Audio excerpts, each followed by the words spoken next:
కళ్ళు మూసుకున్నట్లయితే ప్రార్థన. ప్రేమ కలిగిన మా ప్రియ పరలోకపు తండ్రి, మీ ఘనమైన అతి శ్రేష్టమైన అత్యున్నతమైన నామమునకు వేలాది స్తుతులు తండ్రి. ఇంతవరకు ప్రభువ మీ యొక్క కృపలో మమ్మల్ని అందరినీ దాచి తండ్రి, మీ కృప చాలా విలువైనది ప్రభువ, చాలా అమూల్యమైనది తండ్రి. పాపినైనా మమ్మల్ని అందరినీ తండ్రి, పాపులమైన మమ్మల్ని అందరినీ ప్రేమించి కరుణించి తండ్రి, మీ యొక్క కృప చేత మమ్మల్ని కూర్చోబెట్టిన విధానం బట్టి మీకు వందనములు చెల్లిస్తున్నాము తండ్రి. ప్రభువా, ఈ లోకంలో తండ్రి వారికి అనుకూలంగా లేకపోతే తప్ప ప్రేమించిన వారి మధ్యలో బ్రతుకుతున్న మమ్మల్ని తండ్రి, మీకు అనుకూలముగా మేము లేకపోయినప్పటికీ కూడా తండ్రి, తల్లి తండ్రి కన్నా మిన్నగా మమ్మల్ని అందరినీ ప్రేమించి తండ్రి, మీ రెక్కల చాటున మమ్మల్ని అప్పటికప్పుడు భద్రపరుస్తున్నారు. అందుని బట్టి మీకు స్తోత్రములు చెల్లిస్తున్నాము తండ్రి.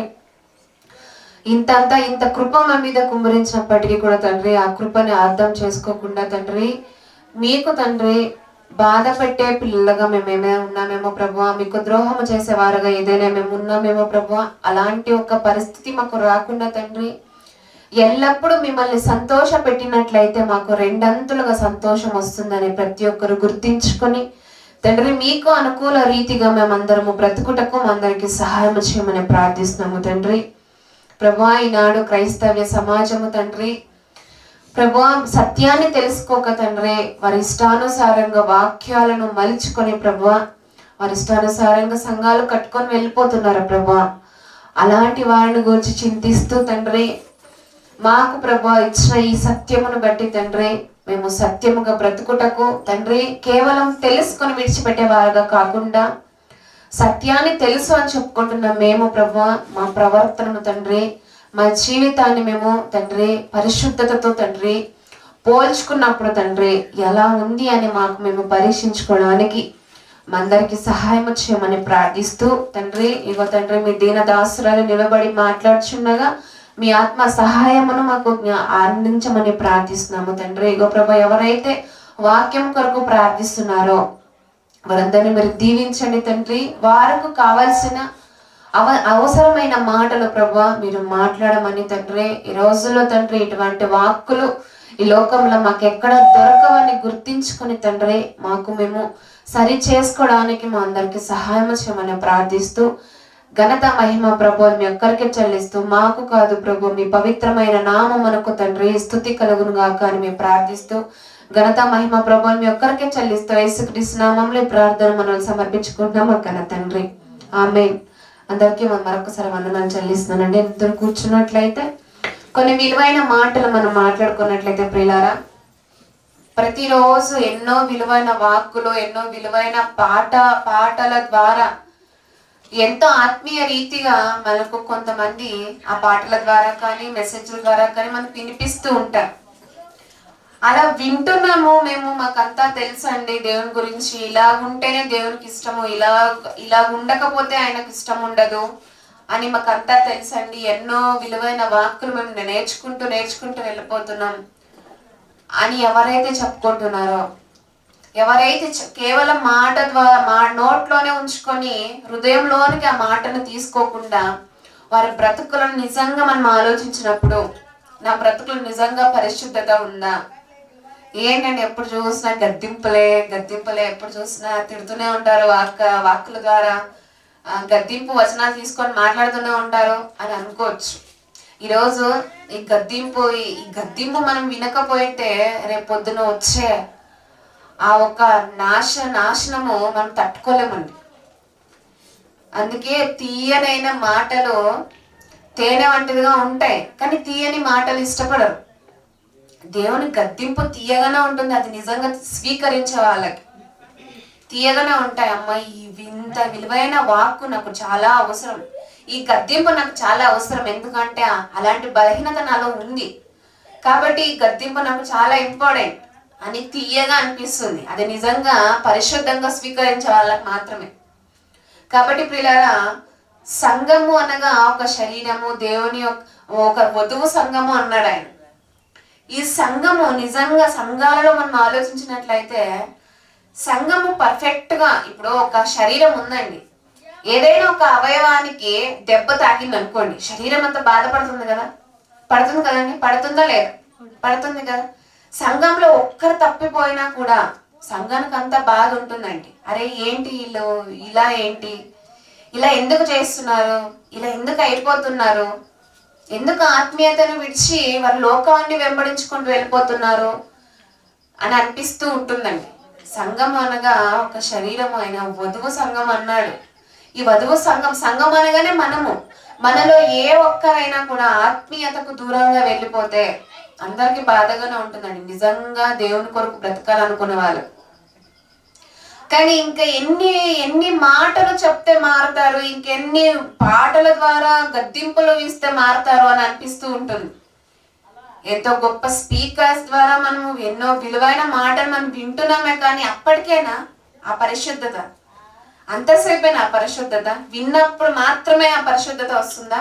లేదా ఏదైనా ఒక విలువైన ఆత్మీయ గీతం మనం విన్నప్పుడు మాత్రమే నా పరిశుద్ధత అని అనిపిస్తూ ఉంటుందండి అలాంటి వారిని చూసినప్పుడు. ఎస్, అందరూ పాపము చేయని వారు ఎవరు లేరు, ఒక్కడు లేడని వాక్యభాగం మనకు సెలవిచ్చింది. లేడు అని చెప్పేసి అదే దారిలోనే వెళ్ళిపోదాము, మరి మార్చుకోవాలి కదా. కానీ మార్చుకోకుండా అప్పుడు విన్నప్పుడు మాత్రము వింటారు, పాటించాలి, నేను ఉండాలి పరిశుద్ధతంగా అని కంకణం కట్టుకుంటారు. కానీ మళ్ళీ ఎందుకు తప్పిపోతారు? ఎందుకు? మనము డిసైడ్ అవుతాం కదా. ఇప్పుడు ఏదైనా మనము ఇంట్లో దీన్ని మనం చెయ్యాలి, ఖచ్చితంగా నాకు కావాలి, ఇది చాలా అవసరం అన్నప్పుడు మనం కొనుక్కుంటాం కదా, దాన్ని ఖచ్చితంగా మనం తీసుకోవాలి అనుకుంటాం కదా. దేవుళ్ళను ఒకసారి డిసైడ్ అయిన తర్వాత మళ్ళీ ఆ డిసైడ్ ని పక్కన పెట్టేసి నీకు అనుకూలంగా ఎందుకు మేము మార్చుకుంటాం కదండి, మనం ఆలోచించాలి కదా. కాబట్టి సంఘం అనగా ఒక శరీరం. ఆ శరీరంలో ఏ అవయవానికైనా దెబ్బ తాకితే అంతా దేహం అంతా బాధపడుతుంది. కానీ సంఘంలో ఒక్కరు తప్పిపోయినా కూడా తండ్రి అయిన దేవుడు ఎంత సంతాపం పొందుతాడండి, ఎంత బాధపడతాడు కదా. మనం ఆలోచించుకోవాలి, నా ఆత్మీయత ఈ రోజుల్లో ఎలా ఉంది, ఏ స్థాయిలో ఉంది, దేవునికి సమానంగా ఉందా నా ఒక ఆత్మీయత, నా ఒక పరిశుద్ధత జీవితము దేవునికి అనుకూలంగా ఉందా అని ఆలోచించుకోవాలి. ఈ క్రైస్తవ సమాజంలో ఒకటి నడుస్తూ ఉందండి. ఏంటో తెలుసా? అది ప్రారంభం అయిపోయింది. ఏంటండి అది? ఎవరైనా గమనించారా? లెంట్ డేస్ అండి, శ్రమ దినాలు, ఉపవాస దినాలు. తెలియదు ఎవరికి? ఎప్పుడు ప్రారంభమయ్యండి? మన 18th బుధవారం ప్రారంభమయ్యాయి లెంట్ డేస్ ప్రారంభమయ్యాయి. లెంట్ డేస్ అనగా ఏంటి? ఉపవాస ప్రార్థనలు. అంటే ఎందుకు పెట్టుకుంటారు వాళ్ళు? ఎందుకండి? క్రీస్తు ప్రభు వారు బాప్టిజం పొందిన తర్వాత ఆయన 40 days అరణ్యంలోకి వెళ్ళి ఉపవాసం ఉన్నాడంట. దీన్నే ఉపవాస దినాలు, లెంట్ డేస్. 40 days 40 దినాలు ఉపవాసం ఉండి ప్రార్థించాలి అని కొంతమంది వెళ్తూ ఉంటారు, దీన్ని పాటిస్తారు. కానీ దీన్ని ఆచారంగా కాకుండా నిజంగా ఎవరు ఉపవాసం ఉండాలి, ఎందుకు ఉండకూడదు? ఈ 40 దినాలు ఆయనకు సమానంగా మనం ఉపవాస దినాలు ఉంటామండి. 1 రోజు 2 రోజులకి అవుట్ అయిపోతారు చాలా మంది కదా. కానీ 40 దినాలు నిజంగా ఏ నీరు కూడా త్రాగకుండా, అసలు ఏం ముట్టుకోకుండా ఆ శ్రమ దినాలను ఆయన చేశాడు, నేను చేశాను, మనము చేయాలి అని చెప్పేసి కొన్ని సంఘాలు అలా బయలుదేరుతూ ఉన్నాయి. కానీ నిజంగా ఈ లెంట్ డేస్ అంటే ఏంటి, ఆయన ఏం చెప్పాడు, అసలు ఉపవాసము ఎందుకు చేయాలి, ఎలా చేయాలి, ఉపవాసము దేనికి పెట్టాలి అనేది ఈరోజు మనం కొన్ని మాటలు మనం మాట్లాడుకునేట్లయితే పిల్లరా, ఈ ఉపవాస దినాలు అనేది చాలా మంది ఆచారబద్ధంగా చేస్తున్నారు. ఆచారబద్ధంగా చేస్తూ ఆ లెంట్ డేస్ లో మాత్రం నువ్వు నిజంగా ఉపవాసం ఉన్నావు అనుకో, నిజంగా ఎవరు 40 దినాలు ఉండరండి, నాకు తెలిసి ఖచ్చితంగా ఉండరు. కానీ ఆచారబద్ధంగా నువ్వు ఖచ్చితంగా ఇప్పుడు ఈ 40 దినాలు నువ్వు ఉండాలి, వేరే టైంలో ఉండొద్దా? వేరే టైంలో ఉపవాసం చేస్తే వద్దు అంటాడా? చేయకపోయినా వద్దు అంటాడు ఆయన కదండి. ఆప్షనల్ ఇచ్చాడు మనకు. ఇప్పుడు బీపీ షుగర్ ఉంటుంది, వాళ్ళు ఉపవాసం 40 దినాలు ఉండగలుగుతారు? అసలు 1 రోజుకే వాళ్ళు ఉండలేరు. బీపీ షుగర్లు ఉన్న పేషెంట్లు తినాలి ఏదో ఒకటి. అలా అని చెప్పేసి ఆచారబద్ధంగా వెళ్ళిపోతున్న ఈ లెంట్ డేస్ గురించి, ఉపవాస ప్రార్థనల గురించి దేవుడు మనకి ఏం చెప్పాడు వాక్యంలో? ఆయన ఎలా అరణ్యంలో 40 దినాలు ఎలా ఉపవాసం చేశాడు ఆయన అనేది ఈ రోజు మనము ఈ అంశం గురించి మాట్లాడుకున్నట్లయితే పిల్లల ప్రతి ఒక్కరు శ్రద్ధ కలిగి వినాలి. మత్తయి సువార్త 4వ అధ్యాయము, మత్తయి సువార్త 4వ అధ్యాయము మొదటి వచనం చదువుకుందాం.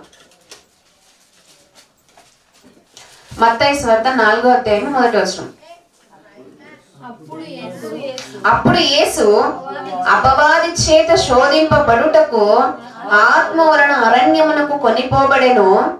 40 దినములు 40 రాత్రులు ఉపవాసం ఉండిన పిమ్మట ఆయన ఆకలి కొనగా ఆ శోధకుడు ఆయన యొద్దకు వచ్చి, నీవు దేవుని కుమారుడవైతే ఈ రాళ్ల రొట్టెలుగా ఆజ్ఞాపించు మనెను. ఇక్కడ ఆయన 40 దినాలు ఉన్నట్లుగా మనకు రెఫరెన్స్ మనకు చూపిస్తుంది. 40 దినాలు ఆయన ఉపవాసం ఉన్నాడంట.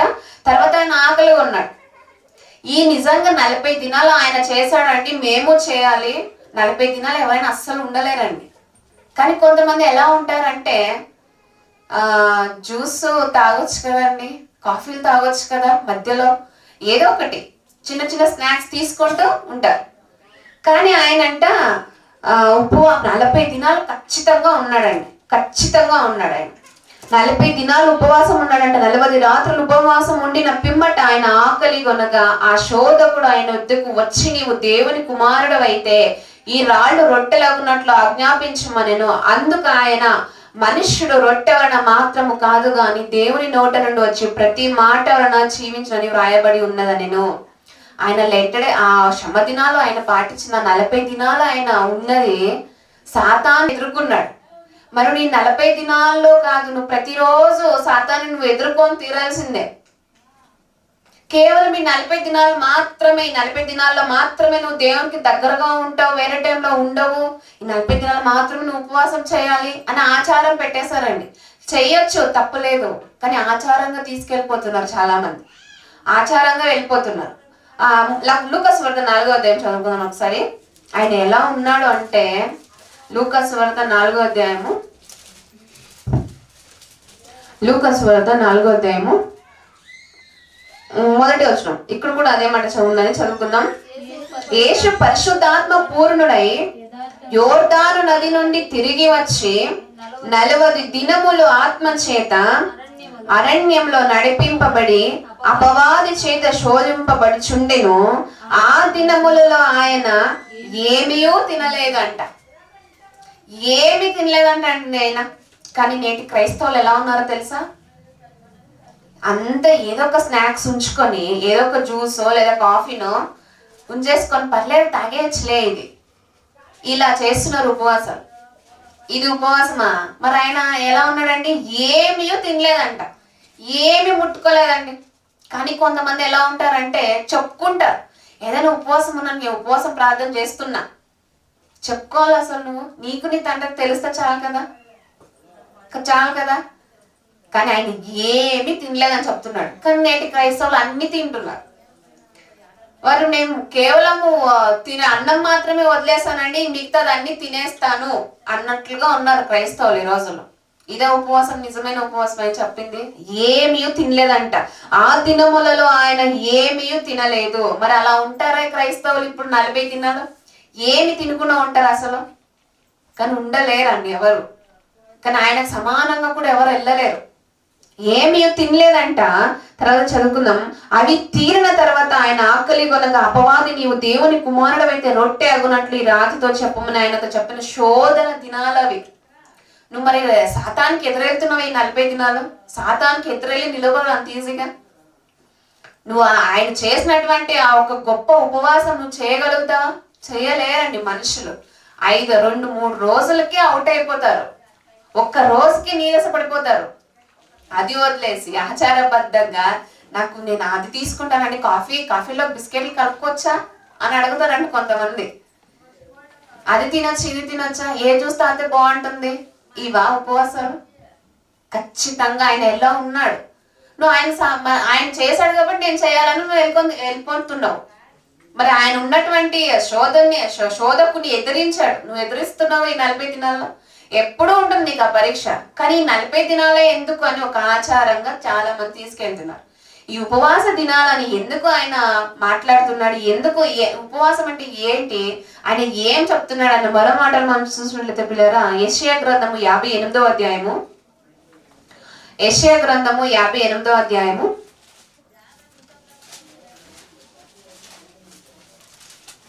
ఉపవాసం గురించి కొన్ని మాటలు మనకి ఇక్కడ స్పష్టంగా అర్థమవుతాయండి. చదువుకుందాం.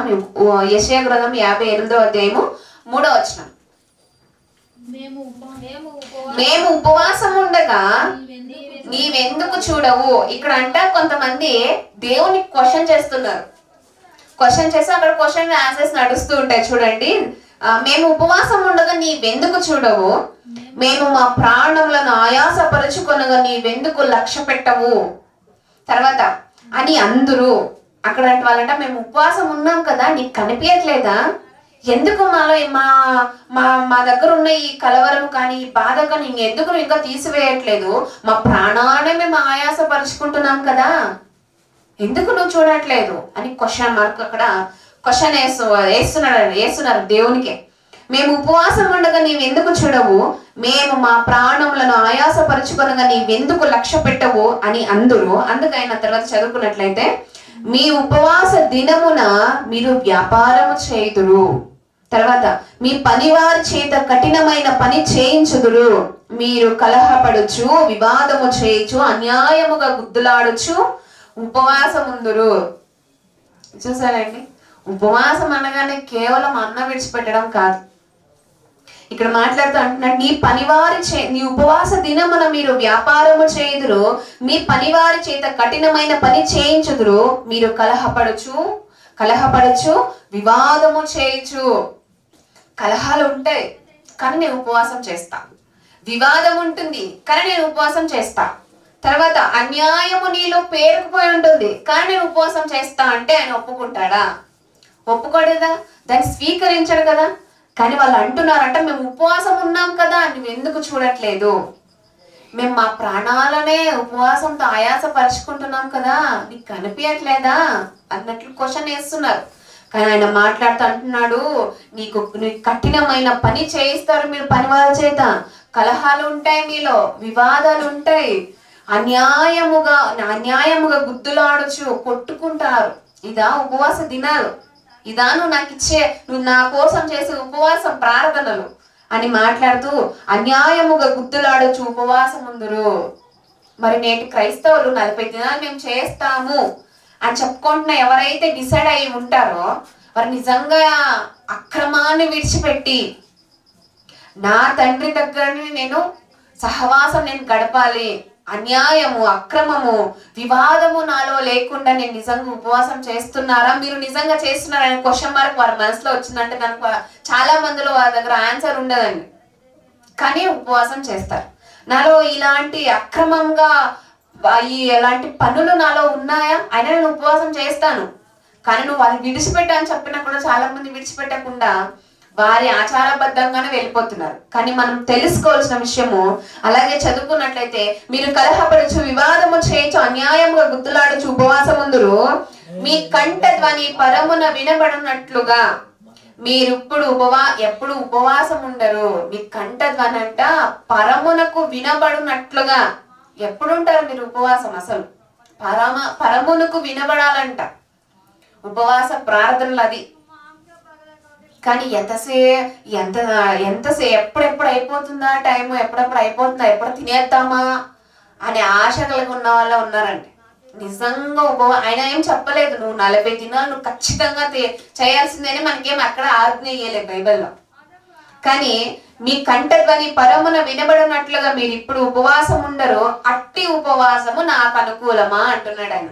ఇట్టి ఉపవాసము, మీలో కలహాలు ఉన్నాయి, గుద్దులాటలు ఉన్నాయి, కొట్టుకుంటున్నారు, ఉపవాసాలు అని చెప్పుకుంటున్నారే, ఇట్టి యొక్క ఉపవాసము నాకు అనుకూలమా అని క్వశ్చన్ మార్క్ వచ్చింది.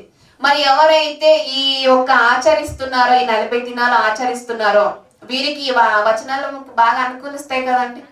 మరి ఈ వచనాలను వారు అన్వయించుకున్నప్పుడు, నేను నిజంగా ఉపవాసం ఉన్నాను కదా, ఉన్నాలని నేను డిసైడ్ అయ్యాను కదా, మరి దేవుడు నన్ను అడుగుతున్నాడు ఏంటి, ఇట్టి ఉపవాసం నాకు అనుకూలమని అడుగుతున్నాడు కదా, మరి ఇటు ఉపవాసము ఎవరైనా చేయాలని ఉన్నా కూడా మొదటిగా నువ్వు చేయాల్సింది కలహాన్ని విడిచిపెట్టేసాయి, వివాదాలు విడిచిపెట్టేసాయి, అన్యాయముగా నడుచుకొనుంట, అక్రమముగా నడుచుకొనుంట వదిలేసిన తర్వాత అప్పుడు ఆయనకు ఆ ఉపవాసము అనుకూలంగా ఉంటుంది.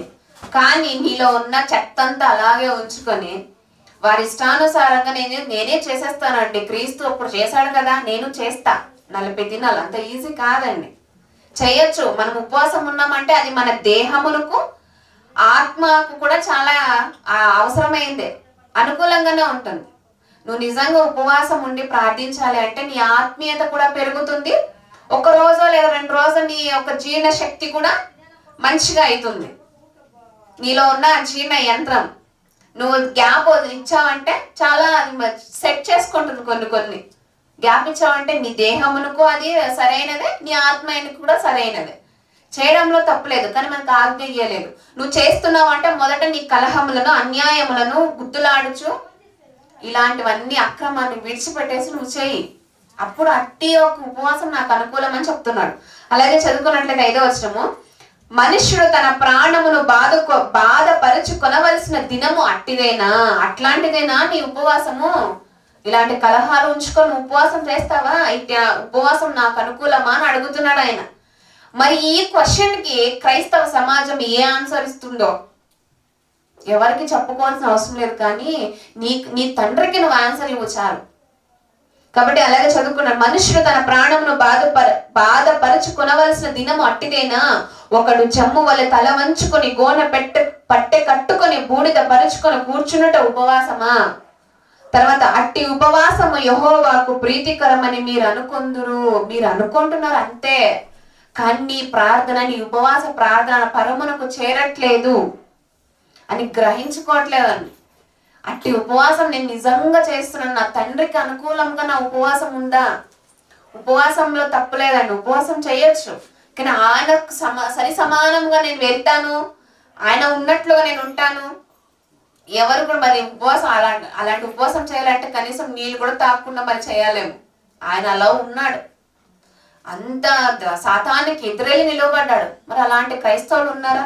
అలాంటిది కాదంటే అట్టి ఉపవాసము యెహోవాకు ప్రీతికరమని మీరు అనుకుంటారు అంతే, కానీ నా వరకు చేరట్లే అది అని చెప్పుకుంటున్నాడు. తర్వాత చదువుకుందాం, దుర్మార్గులు కట్టిన కట్లను విప్పుటయో, కాడిమోను మోకులు తీయుటయో, బాధింపబడి వారిని విడిపించుటయో, ప్రతి కాడిని విరగొట్టుటయో నేర్పరచుకున్న ఉపవాసము. మరి ఎట్టి ఉపవాసం నేను చేయాలి ప్రభు అని నువ్వు క్వశ్చన్ ఆయనకి వేస్తే ఆయన చెప్తున్నమాట, దుర్మార్గుల కట్లను విప్పుటయో, కాడిమోను మోకులు తీయుటయో, బాధింపబడిన వారిని విడిపించుటయో. ఎవరైతే ఆత్మీయంగా, ముఖ్యంగా మనకు ఆత్మీయంగా ఎవరైతే బాధపడుతూ ఉంటారో అట్లాంటి వారికి వాక్యాన్ని అందించి వారి కట్లను విప్పుటయే నిజమైన ఉపవాసం అంటున్నాడు.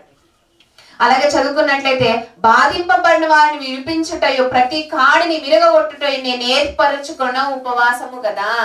ఇలాంటి ఉపవాసం కదా నీకు నీ ప్రాణాన్ని ఆయాస పెట్టుకొని నీకు దేవుణ్ణిలో అనుకూలంగా లేకుండా, నువ్వు అక్రమాన్ని విడిచిపెట్టకుండా, అన్యాయాన్ని విడిచిపెట్టకుండా నువ్వు ఉపవాసం చేసి నేను దాన్ని స్వీకరిస్తానా?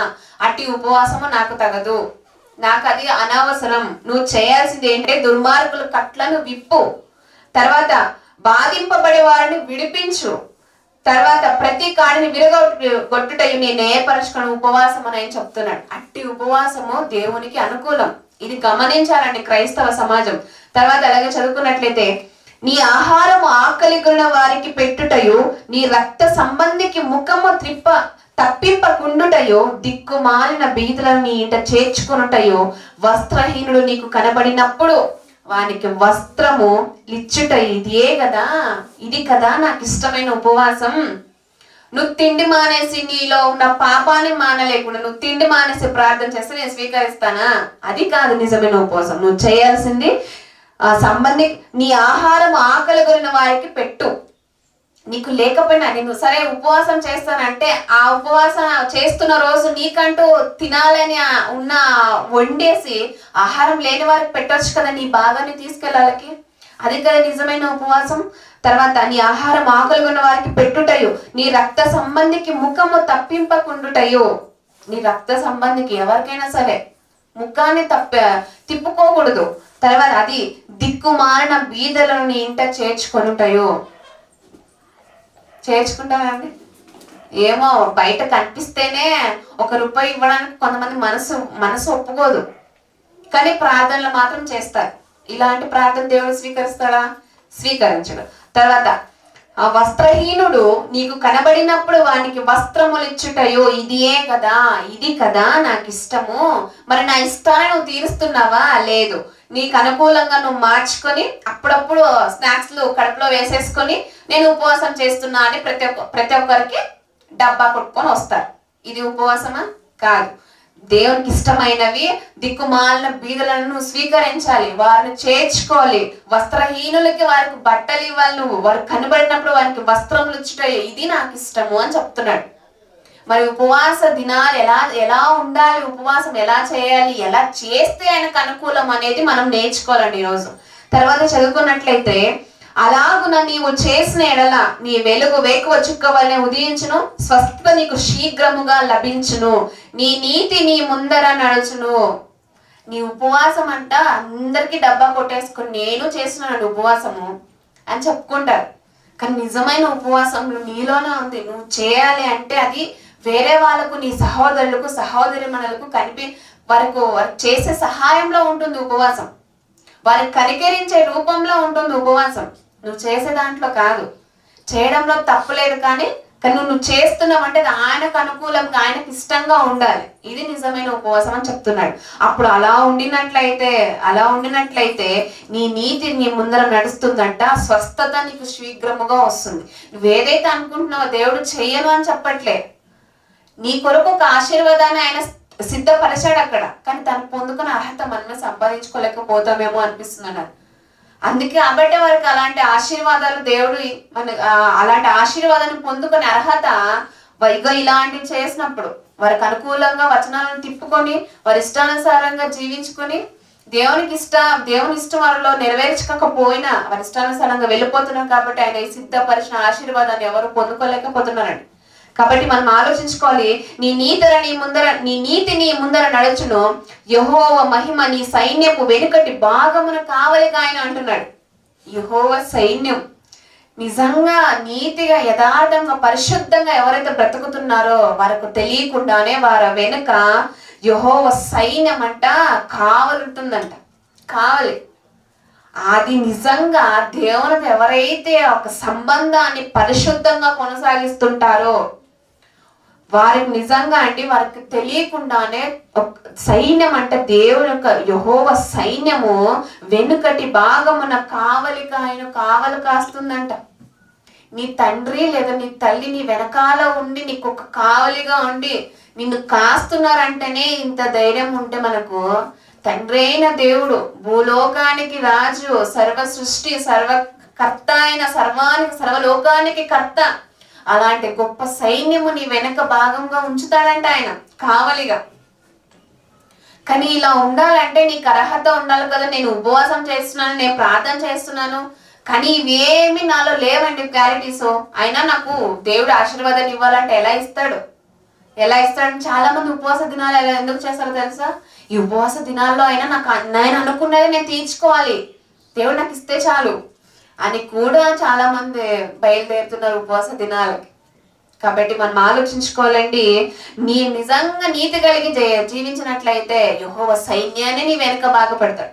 తల్లిదండ్రి ఉంటేనే అంత ధైర్యం ఉంటే సర్వలోక న్యాయాధిపతి సైన్యం మన వెనుక ఉందంటే ఇంకెంత గొప్ప గర్వం అండి మనకది. ఎంత అతిశయించదగిన సంగతి అది. ఆలోచించుకోవాలి కదా.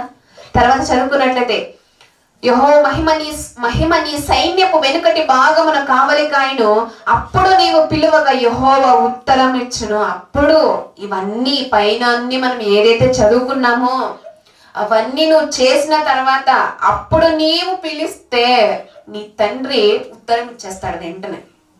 కానీ నీలో ఉన్న చెత్తని అలాగే పెట్టుకొని అలాగే ఉంచుకొని నేను ప్రార్థన చేస్తానండి, నేను పాటలు పాడతాను, నేను సంఘానికి వెళ్ళిపోతాను అని చెప్పుకుంటే ఎలా అయినా స్వీకరిస్తాడు? ఎలా ఉత్తరం ఇస్తాడు నీకు ఆయన?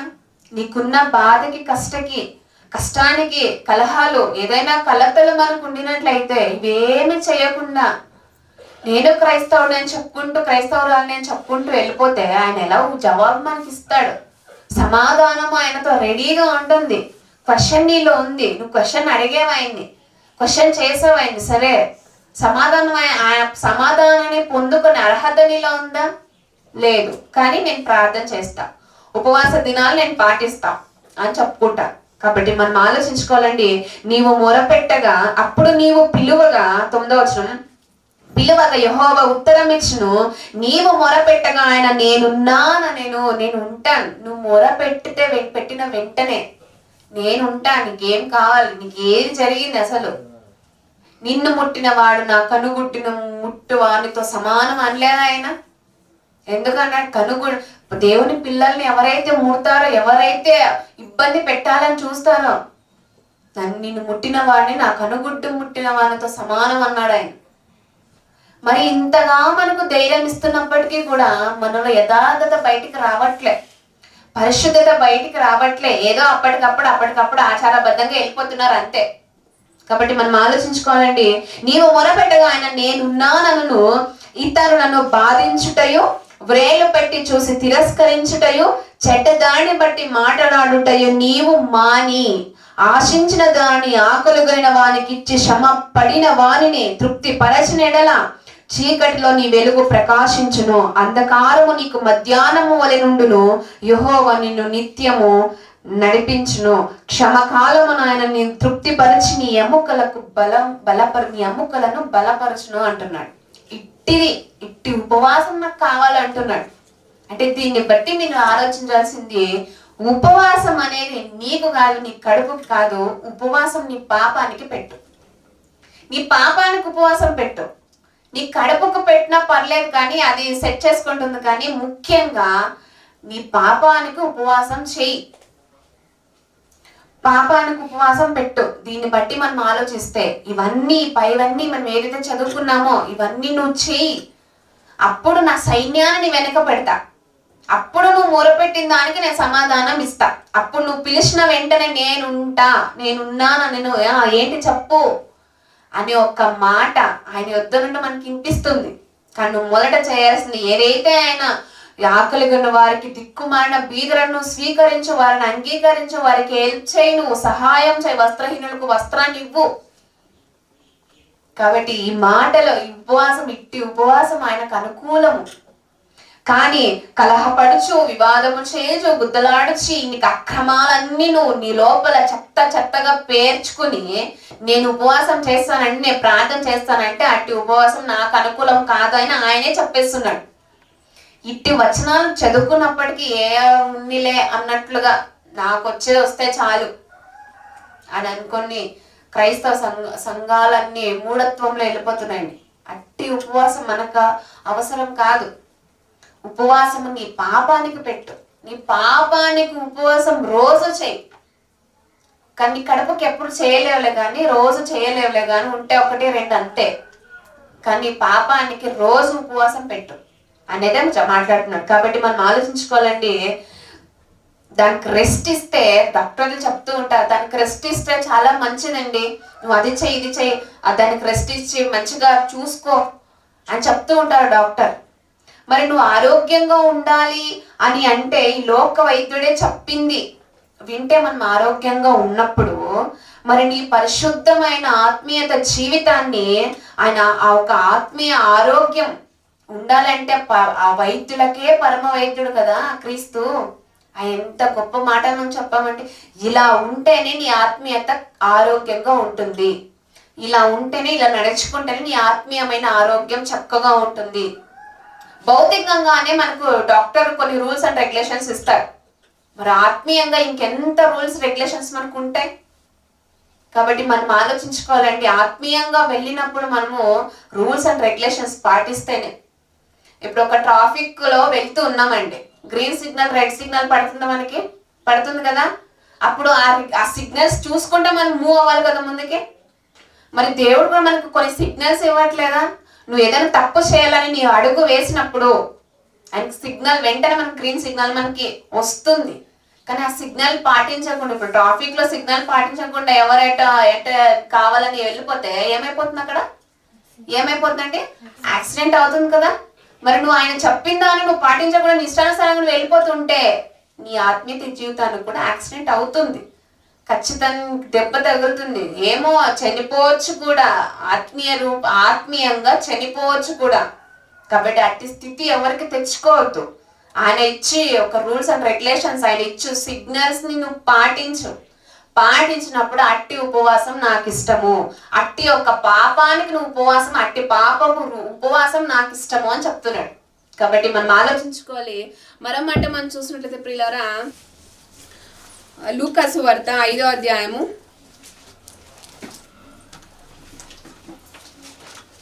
లూకా సువార్త 5వ అధ్యాయము, లూకా సువార్త 5వ అధ్యాయము 33వ వచనం అండి. వారు ఆయనను చూచి ఒక్క నిమిషం అండి. లూకా సువార్త 33వ అధ్యాయం. ఇక్కడ ఆయన మాట్లాడుతూ ఉపవాసం గురించి, ఏంటి ఉపవాసంలో ఏముందని క్రీస్తు మాటల్లోనే మనం విన్నట్లయితే ప్రియులారా, లూకా సువార్త 5వ అధ్యాయం 33వ వచనం చదువుదామండి. వారు ఆయనను చూచి యోహాను శిష్యులు తరచుగా ఉపవాస ప్రార్థనలు చేయుదురు, అలాగే పరిసయ్యులు శిష్యులను చేదురు గాని నీ శిష్యులు తిని త్రాగుచున్నారే అని వారికి మండిపోతుందంట. శాస్త్రులు పరిసయ్యులంట ఇక్కడ క్వశ్చన్ వేస్తున్నారు, క్రీస్తుకి క్వశ్చన్ వేస్తూ, వారు ఆయనను చూచి యోహాను శిష్యులు తరచుగా ఉపవాస ప్రార్థనలు చేయుదురు, అలాగే పరిసయ్యుల శిష్యులు చేయుదురు గాని నీ శిష్యులు ఎందుకయ్యా చేయట్లేదు, ఎందుకు తిని బాగా త్రాగుతున్నారే అని అడుగుతున్నారంట. క్వశ్చన్ అడిగిన తర్వాత ఆయన సమాధానం ఏంటి అని చదువుకున్నట్లయితే 34వ వచనం. అందుకు యేసు పెండ్లి కుమారుడు తమతో ఉన్నంత కాలము పెండ్లి ఇంటి వారి చేత మీరు ఉపవాసము చేయింపగలరా అంటే మాట్లాడుతూ అంటున్నాడు. అందుకు యేసు పెండ్లి కుమారుడు తమతో ఉన్నంత కాలము, ఇప్పుడు ఒక ఇంటికి వెళ్ళామండి, పెండ్లి కుమారుతో పాటు మనం ఇంటికి వెళ్ళాం, అక్కడ వారు మనకు ఉపవాసం పెడతారా? మరి ఏదో ఒకటి చేసి పెడుతున్నారు. అయ్యో పెండ్లింటి వారే ఏదో ఒకటి చేయాలి కదా అని చేసి పెడుతూనే ఉంటారు. అటు ఒక మాటగా ఆయన చెప్తూ అందుకు యేసు పెండ్లి కుమారుడు తమతో ఉన్నంత కాలము పెండ్లి ఇంటి వారి చేత మీరు ఉపవాసము చేయింపగలరా, పెండ్లి కుమారుడు వారి యొద్ద నుండి కొనిపోబడు దినములు వచ్చును, ఆ దినములలో వారు ఉపవాసము చేతురని వారితో చెప్పెను. అంటే దీన్ని బట్టి ఏంటంటే మనకు ఉపవాసం అనేది కొత్త నిబంధన వచ్చిన తర్వాత మనకేం ఆజ్ఞగా ఉపవాసాలు లేవు. ఉపవాసం చేయొద్దు అని కూడా ఆయనకి మనం చెప్పలేదు, ఆప్షనల్ ఇచ్చేసాడు మనకి. ఉపవాసం చేసి ఆత్మీయ రీతిగాను మంచిదే, ఇక్కడ మనకు భౌతికంగా ఆరోగ్యంగా కూడా మంచిదే. సో ఆప్షన్ మనం తీసుకోవాలి అంతే. తప్పులేదండి, ఒక 1 వీక్లో ఒకసారి ఉపవాసం ఉండి ప్రార్థిస్తే తప్పులేదు. మన దేహమునకు చాలా అనుకూలము, మన ఆత్మీయతకు కూడా చాలా అనుకూలం. అందుకే దీన్ని బట్టి మనకు అర్థం అవ్వాల్సింది ఏంటంటే, పెండ్లి కుమారుడు వారి యొద్ద నుండి కొనిపోబుడు దినములు వచ్చును, ఆ దినములలో వారు ఉపవాసము చేతురని వారితో చెప్పాను. ఖచ్చితంగా నేను ఎప్పుడైతే శ్రమ దినాలు ఆ ఒక అరణ్యంలోనికి నేను త్రోసుకొని వెళ్ళిపోయినప్పుడు 40 దినాలు ఎలా అయితే ఉపవాసం ఉన్నానో నువ్వు ఖచ్చితంగా అలాగే ఉండాలని ఎక్కడైనా ఉందా? లేదండి. అలా చెప్పారు, ఇక్కడికి పోతే పోనైనా చెప్పలేదు. కానీ దినములు వచ్చిన ఆ దినములు వారు ఉపవాసం చేతురని వారితో చెప్పాను. ఆప్షనల్ నాకు ఇచ్చాడంటే నువ్వు చేస్తే చేయి, లేకపోతే లేదు. నువ్వు ప్రతిరోజు పాపానికి ఉపవాసం పెట్టు చాలు అన్నాడు. ఇక్కడ కూడా వారు ఖచ్చితంగా నేను అప్పుడు 40 దినాలు చేశాను కాబట్టి నా శిష్యులు కూడా 40 దినాలు చేస్తారని ఉంది అక్కడ ఏమైనా? లేదు కదా, ఆప్షనల్ ఇచ్చాడు. అప్పుడు చేస్తారులే వాళ్ళు అన్నట్లుగా సమాధానము శాస్త్రులకు పరిశీలకు ఆయన ఇచ్చాడంట. కాబట్టి మనం ఆలోచించుకోవాలి, నీ యొక్క ఉపవాసము నీ పాపమునకు పెట్టు, నీ కడుపుకి కాదు. కాబట్టి ఆప్షనల్గా ఇచ్చాడు, నీ ఇష్టం అది. నువ్వు చేస్తే చేయి, లేదంటే లేదు. కానీ పాపానికి మాత్రము ఖచ్చితంగా ఉపవాసము రోజు ఉండాలి. ఇది గుర్తుపెట్టుకోవాలి క్రైస్తవులు. కాబట్టి మనం ఆలోచించుకోవాలండి. మరో మాట మనం చూసినట్లయితే ప్రియులారా, యోనా గ్రంథము, ఇక్కడ కూడా కొంత సందర్భం మనం ఆలోచించినట్లయితే ఇక్కడ కూడా క్లుప్తంగా మనకు కొంత వివరణ ఉపవాసం గురించి మనకు ఉంటుందండి. చదువుకున్నట్లయితే మనం నిజంగా దేనికి ఉపవాసం చేయాలో దేనికి చేయకూడదో అని రండి మరొక మాటలో మనం చూసినట్లయితే పిల్లరా, యోనా గ్రంథము 3వ అధ్యాయము, యోనా గ్రంథము 3వ అధ్యాయము 4వ వచనం అండి. యోన ఆ పట్టణములలో ఒక దిన ప్రయాణమంత దూరము సంచరించుచు ఇక 40 దినముల వరకు నినెవే పట్టణము నాశనమగునని ప్రకటన చేయగా. ఇక్కడ నినివే పట్టణస్థులు చాలా పాపంలో కూరిపోయి ఉంటారు. చాలా పాపముతో, వ్యభిచారముతో, కామ క్లుప్తులై ఆ పట్టణం అంతా పేరుకుపోయి ఉంటుంది ఆ చెత్తతో. అలా ఉన్నప్పుడు యోనా గారు వచ్చేసి ఆ పట్టణములలో ఒక దిన ప్రయాణంత దూరము సంచరించుచు ఇక 40 దినముల వరకు నినవే పట్టణము నాశనం అయిపోతుంది, 40 దినాల్లో ఈ పట్టణం అంతా నాశనం అయిపోతుంది అని చెప్పేసి దేవుని యొద్ద నుండి వచ్చిన మాట యోనా గారు ఆ పట్టణాల్లో చెప్పడం జరిగింది. చెప్పిన తర్వాత ప్రకటన చేయగా నినవే పట్టణపు వారు దేవుని యందు విశ్వాసముంచి ఉపవాస దినమును చాటించి గనులేమి అల్పులేమి అందరును గోనె పట్ట కట్టుకొని ఆ సంగతి నినవే రాజునకు వినబడినప్పుడు అతడును తన సింహాసనము మీద నుండి దిగి తన రాజ వస్త్రములు తీసివేసి గోనెపట్ట కట్టుకుని బూడిదలో కూర్చున్నాడు. అది వారి యొక్క అప్పుడున్న బూడిదలో కూర్చోవడము, గోనెపట్ట కట్టుకోవడం వారి ఆచారం. అది అప్పుడు అలా ఉపవాసాన్ని చాటించారంట. వారు మా తర్వాత ఇలా ఉండాలి, ఇలా ఉండకూడదు, బూడిదలో కూర్చున్నారంట, గోనె పట్టలు కట్టుకున్నారంట. తర్వాత చదువుకున్నట్లయితే మరియు రాజైన తానును ఆయన మంత్రులను ఆజ్ఞయ్యగా ఒకవేళ దేవుడు మనస్సు త్రిప్పుకొని పశ్చాత్తప్తుడై మనము లయము కాకుండా తన కోపాగ్ని చల్లార్చుకొను గనుక మనుషులు ఏది పుచ్చుకొనకూడదు. మరి పుచ్చుకోకుండా ఉన్నారా క్రైస్తవులు? ఉన్నారా అండి? ఏదొక్కటి తినేసి వారికి అనుకూలంగా నేను కూడా చేస్తున్నాను డబ్బా కొట్టుకొని, ఇదా నిజమైన ఉపవాసం? వారిలో పాపం ఉన్నా, కలహాలున్నా, ఎంత చెత్త ఉన్నా కూడా నేను ఉపవాసం చేస్తున్నానని చెప్పుకుంటున్నారు. ఏది పుచ్చుకోకుండా ఉన్నారంటే ఖచ్చితంగా ఉంటాయి. ఎవరైనా నమ్ముతారు అసలు 40 దినాలు ఉన్నారంటే? నమ్మరు. ఒక 1-2 డేస్కే అవుట్ అయిపోతున్నారు. ఏమి అక్కడ కూడా క్రీస్తు ప్రభు వారు ఏమీ తినలేదు అని ఉంది అక్కడ. మరి ఏమి తినకుండా ఉన్నారా? అన్ని తినేస్తున్నారు కానీ అలా చెప్పుకుంటున్నారు అంతే. నీలో ఉపవాసం నువ్వు చేస్తున్నావు అంటే అది నీలోనే ఉండని, నీ తండ్రికి తెలిసి ఉంటే చాలా. అది ఇక్కడ కూడా చదువుకున్నట్లయితే వారు ఉపవాస దినాలు చాటించారు, వారు ముందుకు వెళ్ళిపోతున్నారు. తర్వాత చదువుకున్నట్లయితే ఏది మనుషులు చల్లార్చుకొను గనుక మనుషులు, అక్కడ ఉన్న మనుషులు ఏది పుచ్చుకొనకూడదు. పశువులు కానీ, ఎద్దులు కానీ, గొర్రెలు కానీ మేత మేయకూడదు. వాటికి కూడా పాపం ఉపవాసం చేసింది వారు చేసిన పనిని బట్టి. తర్వాత మేయకూడదు, నీళ్లు త్రాగకూడదు. మరి నీళ్ళు తాకుండా ఉన్నారు 40 దినాలు? డౌట్. అసలు ఎవరు ఉంటారండి? ఎవరు ఉండరు కదా. కాబట్టి నీళ్లు త్రాగకూడదు. మనుష్యులందరూ తమ దుర్మార్గులను విడిచి తాము చేయు బలత్కార్యమును మానివేయవలెను. వారు ఉపవాసంతో పాటు ఏం చేస్తారో తెలుసా? మనుష్యులందరూ తమ దుర్మార్గములను విడిచి తాము చేయు బలత్కార్యమును మానివేయవలెను. వారు తీర్పు చేసుకున్నారు. పట్టణము నాశనంలోనికి వెళ్ళిపోయింది, నాశనానికి దగ్గరలో ఉంది అని వారికి అర్థమైంది. ఆ పట్టణస్థులకి అర్థమయ్యి కాబట్టి దుర్మార్గులను విడిచి తాము చేయు బలత్కార్యమును విడిచిపెట్టి మానివేయవలని మనుష్యులేమి పశువులేమి సమస్తమును గోనెపట్ట కట్టుకొనవలను, జనులు మనఃపూర్వకముగా దేవుని వేడుకొనవలను అని దూతలు నినివే పట్టణంలో చాటించి ప్రకటన చేసిరి. దీన్ని బట్టి మనకు అర్థమవలసిన ఏంటంటే కేవలం ఉపవాసమే కాదు, నీలో ఉన్న దుర్మార్గత నువ్వు విడిచిపెట్టేసాయి, నీలో ఉన్న పాపపు క్రియలు నువ్వు విడిచిపెట్టేసాయి. అప్పుడు నువ్వు మొరపెట్టు, దేవుడు నేనున్నాని అంటాడంట. అలా అన్నప్పుడు తర్వాత దుర్మార్గాన్ని విడిచిపెట్టేశారంట, బలత్కార్యాన్ని విడిచిపెట్టేశారు. మానేయాలి మీరు ఖచ్చితంగా అని దూతలు అక్కడ చాటించేశారు. తర్వాత మనుషులందరూ తమ దుర్మార్గులను విడిచి తాము చేయ బలత్కారంను మానివేయవలెను, మనుషులేమి పశువులేమి సమస్తమును గోనెపట్ట కట్టుకొనవలను, జనులు మనపూర్వకముగా దేవుని వేడుకొనవలను అని దూతలు నినివే పట్టణంలో చాటించి ప్రకటన చేసిరి. ఈ నినివే వారు తమ చెడు నడతలను మానుకొనగా. చూసారండి, భయం వచ్చింది. మరి రెండవ రాకడ ఉంది నీకు. తర్వాత నువ్వు ఏదో చేసిన దానికి లెక్క ఉంది. దేవుడు నిన్ను ఖచ్చితంగా అడుగుతాడు.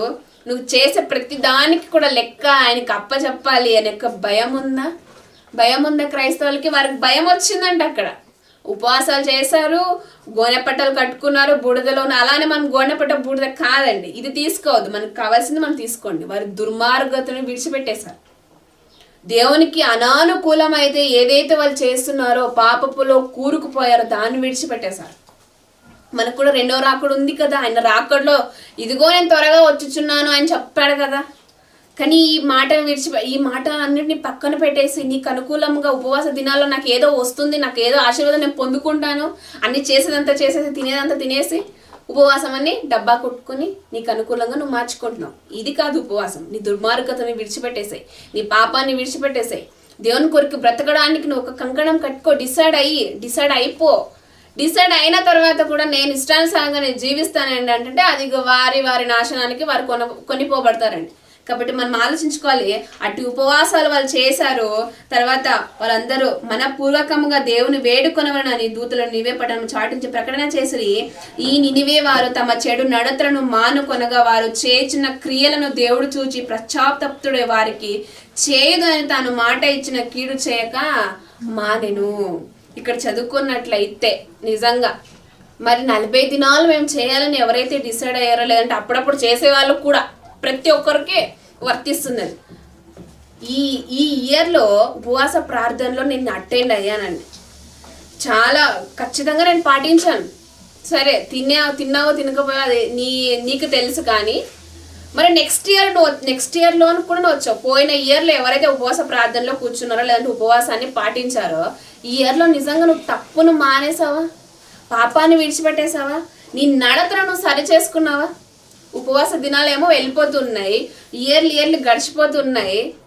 కానీ నీ ఆత్మీయత జీవితానికి నువ్వు నిజంగా ఒక మార్గం వేసుకున్నావు దేవుని దగ్గరికి వెళ్ళనీకి?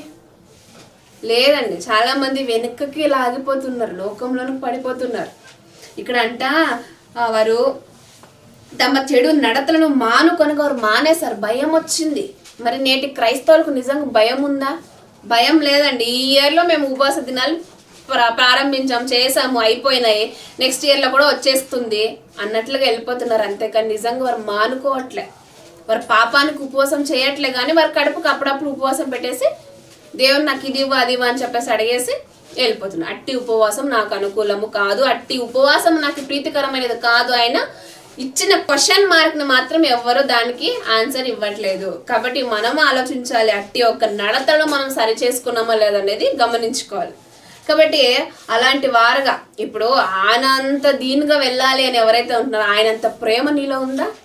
ఆయన అంత సహనం నీలో ఉందా? ఆయన అంత దీర్ఘ శాంతం మనలో ఉందా? ఆయన అంత తగ్గింపు స్వభావం నీలో ఉందా? అవేమి లేకపోయినా పర్లేదు, దానికి ఏడికి నేను అర్హుడిని కాకపోయినా పర్లేదు, కానీ ఉపవాస దినాలు ఆయన చేశాడు కదా 40 దినాలు నేను కూడా చేయాలి అని వెళ్ళిపోతూ ఉంటా. మరి అట్టి తగ్గింపు, అట్టి సహనము, అట్టి ఓర్పు, అట్టి యథార్థత, అట్టి నీతి, అట్టి పరిశుద్ధత నీలో ఉందా? మరి ఆయన ఏమో ఉన్నాడు కాబట్టి నేను ఉంటానని చెప్పుకుంటున్నారు. కాబట్టి మనం ఆలోచించుకోవాలి, అట్టి యొక్క పరిశుద్ధత నాలో నిజంగా ఉందా లేదా నువ్వు గమనించుకొని నీ పాపానికి నువ్వు ఉపవాసం చేసి నువ్వు ముందుకెళ్ళాలి. ఇది క్రైస్తవం, ఇది ఇచ్చిన మనకు దేవుడి యొక్క మాట. కాబట్టి మనం ఆలోచించుకోవాలి. మత్తయి సువార్త 3వ అధ్యాయం చదువుకుందాం. ఒకసారి చదువుకుని మనం ముగించుకుందాం పిల్లరా. మత్తయి సువార్త 3వ అధ్యాయము, మత్తయి సువార్త 3వ అధ్యాయము 16వ వచనం చదువుకుందాం. అప్పుడే చదువుకున్నదే కానీ కొంత పై వచనం చదువుకున్నట్లయితే మత్తయి సువార్త 3వ అధ్యాయము 16వ వచనం.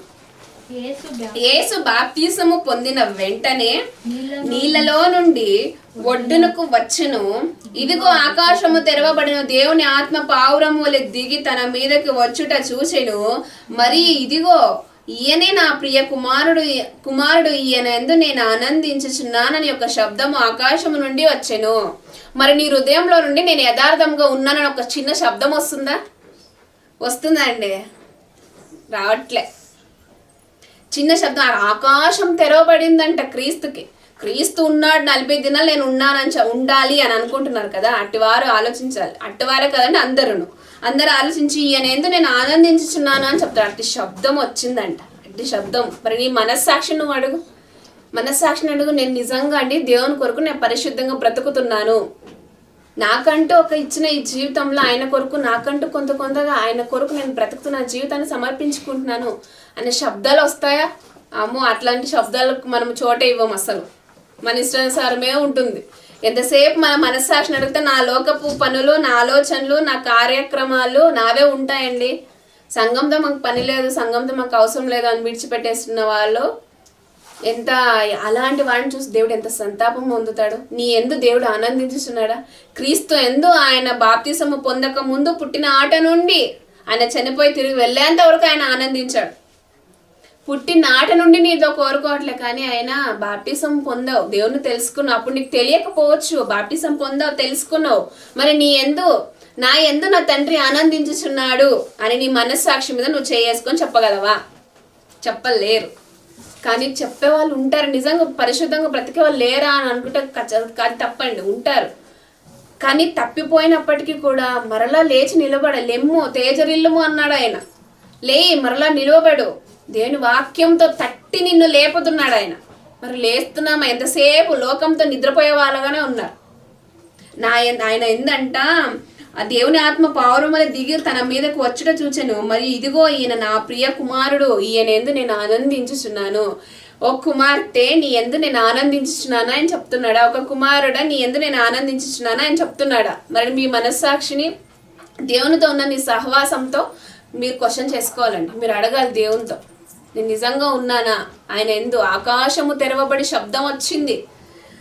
మరొకసారి చదువుకున్నట్టు, యేసు బాప్తిసం పొందిన వెంటనే నీళ్ళ నుండి ఒక ఒడ్డునకు వచ్చాను. ఇదిగో ఆకాశము తెరవబడిన దేవుని ఆత్మ పావురమూలి దిగి తన మీదకి వచ్చుట చూసిన. మరి ఇదిగో నా కుమారుడు, ఈ కుమారుడు ఏందో నేను ఆనందించుచున్నాను.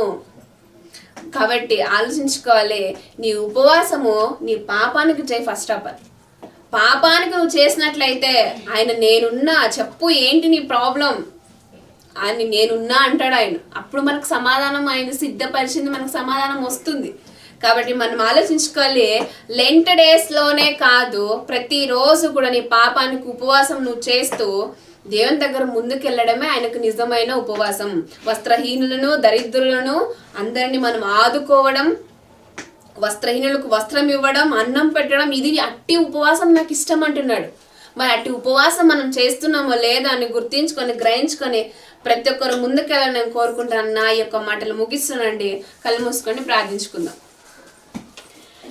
ప్రేమ కలిగిన మా ప్రియ పరలోకపు తండ్రి, ఇంతవరకు తండ్రి ఎన్నో విలువైన మాటలు మాకు నేర్పించారు ప్రభు. అవును తండ్రి, మేము తండ్రి ఈ ఉపవాస దినాల్లో తండ్రి ఎవరైతే ఆచారబద్ధంగా వెళ్ళిపోతున్నారో ప్రభు, ఆచారబద్ధంగా కాకుండా, ఉపవాసం అనేది తప్పు కాదు, ఉపవాసం ప్రార్థన అనేది తప్పు కాదు, కానీ అట్టి ఉపవాసము, ఆ ఉపవాసంలో వస్త్రహీనులకు కానీ, దరిద్రులకు కానీ తండ్రి, అన్నం పెట్టేవారిలో కానీ తండ్రి, అలాంటి మాలో తండ్రి అలాంటి ఒక క్వాలిటీస్ని మాలో నుండి కావాలని మీరు కోరుకుంటున్నారు కనుక తండ్రి, ఉపవాసము అనగా తండ్రి కేవలం మా యొక్క దేహమునకు, కడుపుకు మాత్రమే కాదు, కానీ ఉపవాసము ఎల్లప్పుడూ మా పాపమునకు పెట్టాలనే మీ యొక్క తృష్ణ మాకు అర్థమవుతుంది కనుక అట్టి వారుగా మేము ఉండుటకు అందరికీ సహాయం చేయమని ప్రార్థిస్తున్నాము తండ్రి. ఆచారబద్ధంగా వెళ్ళిపోయే స్థితిలోనికి మేము ఏ ఒక్కరు ఉండకుండా తండ్రి, మీ సంఘమును విడిచిపెట్టి తండ్రి ప్రభువా మేము వెళ్ళిపోయే స్థితిలో మేము ఉండకుండా తండ్రి, ఇచ్చిన యొక్క కృపను బట్టి తండ్రి ప్రభువా మేము వదిలేసి గుంపులో ఏ ఒక్కరు ఉండకుండా తండ్రి ప్రభువా గట్టిగా పట్టుకుని ముందుకు వెళ్ళటకు అందరికి సహాయం చేయమని ప్రార్థిస్తున్నాము తండ్రి. అవును తండ్రి, ఒకనాడు నినివే పట్టణస్తులు పాపంలో కూరుకుపోయినప్పటికీ కూడా తండ్రి మీ యొక్క ప్రకటన వారికి బయలుదేరినప్పుడు వారు వెంటనే తండ్రి మార్చుకున్నారు ప్రభు, వారి నడతలను సరి చేసుకున్నారు, వారి దుర్మార్గతను విడిచిపెట్టారు ప్రభు, వారు ఉపవాసాలు ఉన్నారు తండ్రి. కానీ తండ్రి అట్టి ఉపవాసము తండ్రి ప్రభువా మాకు తండ్రి ఉందో లేదో, మా దుర్మార్గతను మాలో ఉన్న పాపపు కార్యాలు తండ్రి ప్రభువా విడిచిపెట్టడానికి మా అందరికీ సహాయం చేయండి ప్రభువా. మాలో ఏదైనా కలహాలు తండ్రి, గుద్దులాటలు తండ్రి, మీకు బాధాకరమైన విషయాలు తండ్రి మాలో ఉంచుకొని తండ్రి మేము ఉపవాసం చేస్తున్నామంటే అది వ్యర్థము గనక తండ్రి మేము అట్టి వారుగా తండ్రి మాలో ఏ కలహాలు కలతలు తండ్రి ప్రభు మాలో లేకుండా పరిశుద్ధమైన ఉపవాస ప్రార్థన తండ్రి మా జీవితాలకు అనుగ్రహించమని ప్రార్థిస్తూ తండ్రి ఇక్కడ కూడా వచ్చిన ప్రతి ఒక్క బిడ్డను మీరు జ్ఞాపకం చేసుకోండి. ఎవరైతే తండ్రి ఈ మాటలు విన్నారో ప్రభువా నిజమైన ఒక శ్రమ దినాలంటే ఏంటి, నిజమైన ఒక ఉపవాస దినాలంటే ఏంటి అని మాకు ఈరోజు మాకు నేర్పించిన విధానం బట్టి మీకు స్తుతులు స్తోత్రములు చెల్లిస్తూ మా యొక్క పాపమునకు ఉపవాసము పెట్టేవారుగా ప్రతి ఒక్కరిని తండ్రి మీ వాక్యంతో తట్టి లేపమని ప్రార్థిస్తూ యేసుక్రీస్తు నామములో ప్రార్థన మనం సమర్పించుకుంటున్నాం మా కన్న తండ్రి. ఆమేన్ ఆమేన్. థ్యాంక్ యూ అండి. God bless you. నింపుకొని దీన మనస్సుతో దేవుని ఎదుట దీనునిగా ఉండమని, న్యాయముగా నడుచుకొని ప్రేమతో హృదయము నింపుకొని దీన మనస్సుతో దేవుని ఎదుట దీనునిగా ఉండమని.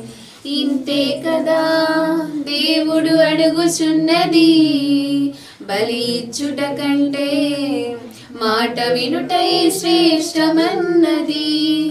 ఇంతే కదా దేవుడు అడుగుచున్నది, బలి ఇచ్చుట కంటే మాట వినుటై శ్రేష్టమన్నది. దేవుడు కోరుచున్నది న్యాయముగా నడుచుకొని ప్రేమతో హృదయము నింపుకొని దీన మనస్సుతో దేవుని ఎదుట దీనునిగా ఉండమని. ప్రవహించే జలములకు మలినము లేదని దుప్పికి తెలిసి ఆశపడుతుంది వాగును త్రాగాలని. ప్రవహించే జలములకు మలినము లేదని దుప్పికి తెలిసి ఆశపడుతుంది వాగును త్రాగాలని. ప్రవహించే నది లాంటిది క్రైస్తవ జీవితము, ప్రవహించే నది లాంటిది క్రైస్తవ జీవితము. జీవజలమైన వాక్యముతో హృదయము నింపుకొనుము, పాపముతో కలకలలు చేసి నీ ప్రయాసము వ్యర్థము. ఇంతే కదా దేవుడు అడుగుచున్నది, బలి ఇచ్చుట కంటే మాట వినుటయే శ్రేష్టమన్నది. ఇంతే కదా దేవుడు అడుగుచున్నది, బలి ఇచ్చుట కంటే మాట వినుటయే శ్రేష్టమన్నది. దేవుడు కోరుచున్నది న్యాయముగా నడుచుకొని ప్రేమతో హృదయము నింపుకొని దీన మనస్సుతో దేవుని ఎదుట దీనునిగా ఉండమని. కలుగునుగా కని పలికిన వెంటనే వెలుగు కలిగెను, నీ ఊపిరి వలన ఆకాశానికి అందము వచ్చెను. కలుగునుగా కని పలికిన వెంటనే వెలుగు కలిగెను, నీ ఊపిరి వలన ఆకాశానికి అందము వచ్చెను. అంతరిక్షమున నీ బలమును దాచిన దేవుడవు, అంతరిక్షమున నీ బలమును దాచిన దేవుడవు. నా అంతరంగమున పరిశుద్ధతను కోరుచున్నావు, ఘనత మహిమ పొందుటకు నీవే యోగ్యుడవు. ఇంతే కదా దేవుడు అడుగుచున్నది, బలి ఇచ్చుట కంటే మాట వినుటే శ్రేష్టమన్నది.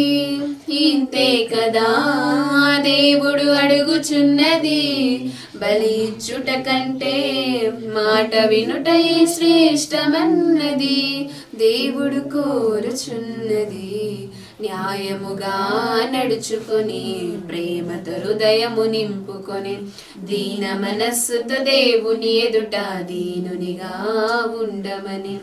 మదిలో పాపము నదిలో మునిగిన పోనే పోదని విధి నేర్పించి రుధిరము కాచిన యేసుకు వందనం. మదిలో పాపము నదిలో మునిగిన పోనే పోదని విధి నేర్పించి రుధిరము కాచిన యేసుకు వందనం. గదిలో ప్రార్థన హృదిలో వాక్యము వీధిలో సాక్ష్యము, గదిలో ప్రార్థన హృదిలో వాక్యము వీధిలో సాక్ష్యము. క్రీస్తును కలిగిన జీవితాలకది ఎంతో అవసరము, వెనుకున్నది మరచి ముందున్న వాటికై సాగిపోదము. ఇంతే కదా దేవుడు అడుగుచున్నది, బలి ఇచ్చుట కంటే మాట వినుటై శ్రేష్టమన్నది. ఇంతే కదా దేవుడు అడుగుచున్నది, బలి ఇచ్చుట కంటే మాట వినుటై శ్రేష్టమన్నది. దేవుడు కోరుచున్నది న్యాయముగా నడుచుకొని ప్రేమతో హృదయము నింపుకొని దీన మనస్సును దేవుని ఎదుట దీనునిగా ఉండమని. న్యాయముగా నడుచుకొని ప్రేమతో హృదయము నింపుకొని దీన మనస్సును దేవుని ఎదుట దీనునిగా ఉండమని.